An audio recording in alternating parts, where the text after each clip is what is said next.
Hey guys, so I'm only a few weeks away from moving into this car and moving out to Salt Lake City. And it's going to be pretty cold out there this winter.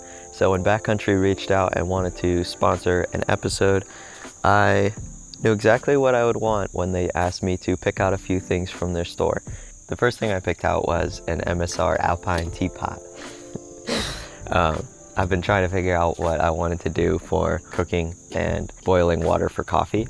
And I thought, why not get an ultralight 9-ounce, 1-liter teapot?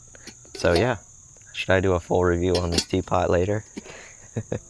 And I also picked up a insulated hydro flask. I'm guessing that in the van during the winter, it's going to get pretty cold. And so having water that doesn't freeze overnight would be nice. I also picked up a couple things for warmth for clothing. One of them was a John Zahorian recommendation, a neck gaiter. This one is by Burton, the snowboard company, I think. It's like 85 degrees out here, but we're gonna wear our winter gear.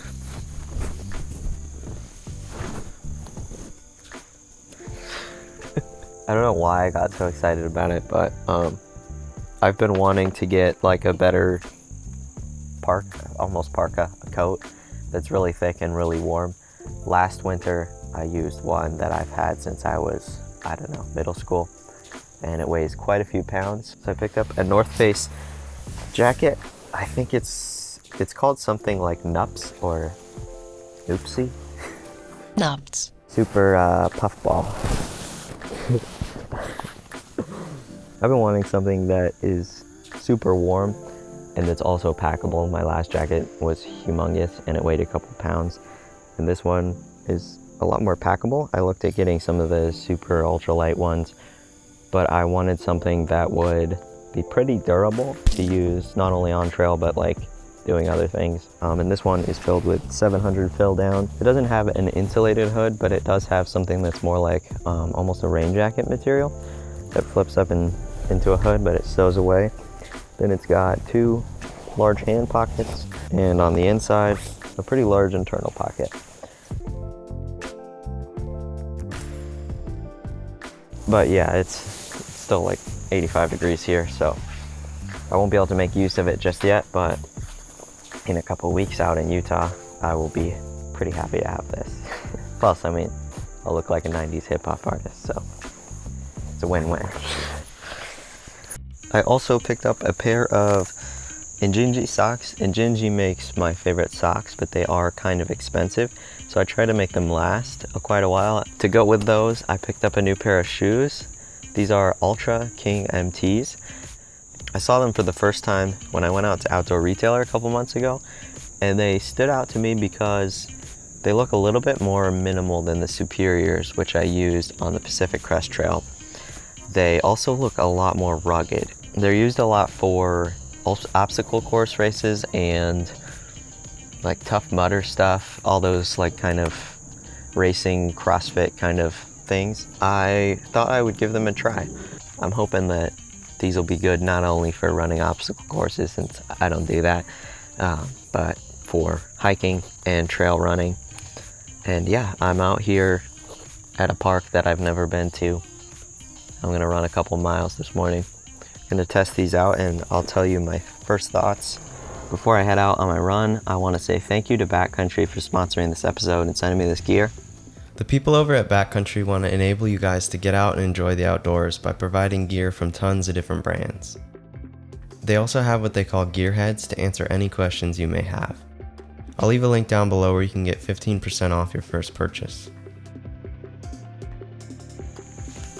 But yeah, now it's time to run. I haven't been very diligent with running lately, so this should be fun. I'm not really familiar with this park, so I also don't have a map, so we'll see how it goes. I think it's pretty small. I think there's only like 10 or 12 miles of trail, so can't be too bad, right? Which one should I take, the Ridgewood or the Ridge Loop?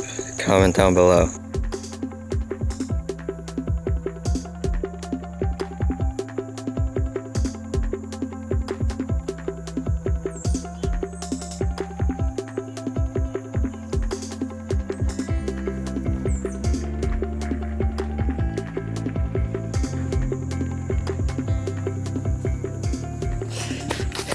Oh look, there's a campsite.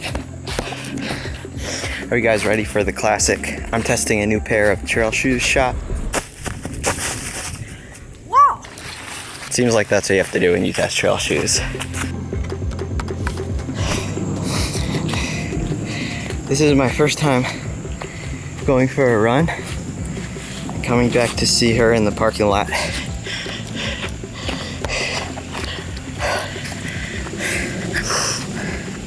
Now I know why everyone who lives in a van loves to see that. I mean, look at it. Despite its problems. That was a good run. I did I want to say around 4 miles. I found myself running in circles quite a few times trying to get back to the car. And I'm late. So, we shall convene the first thoughts of these new shoes this afternoon. So, first impression of these shoes, I think there's a lot of potential for them being a great shoe. They felt a lot more snug than other Ultras that I've worn, and I think that's because of this top strap.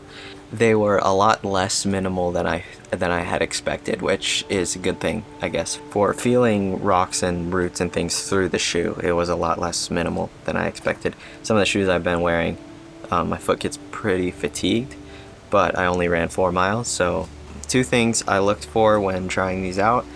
I was expecting these lugs, since they're so big, that I was expecting to be able to feel them through the shoe when you'd step. You'd feel them almost like a rock. I've had shoes that felt like that before in the past. That didn't happen at all with these. I couldn't feel them. And the second thing I was looking for was keeping my ankle stable. There's no type of support with it, and with shoes with a lot more grip, I tend to notice that this shoe doesn't correct when you step. So wherever you step, it can put more stress on your ankle, because it's with the shoes more locked into the ground rather than locked into your foot. And I noticed that my ankle would slide around a little bit, and it was hard to tighten these laces down enough to make the ankle tight. The front and the forefoot, the front and the middle of the shoe was very snug, but I felt it be a little roomy there, so we'll see if that becomes a problem later. But yeah, overall they were pretty good on a short run. So I'm excited to try these out on some mountains. But that's all for this video. Let me know if you've tried out any of these pieces of gear that I showed you in the video, and what you thought of them. Yeah, thank you guys for watching.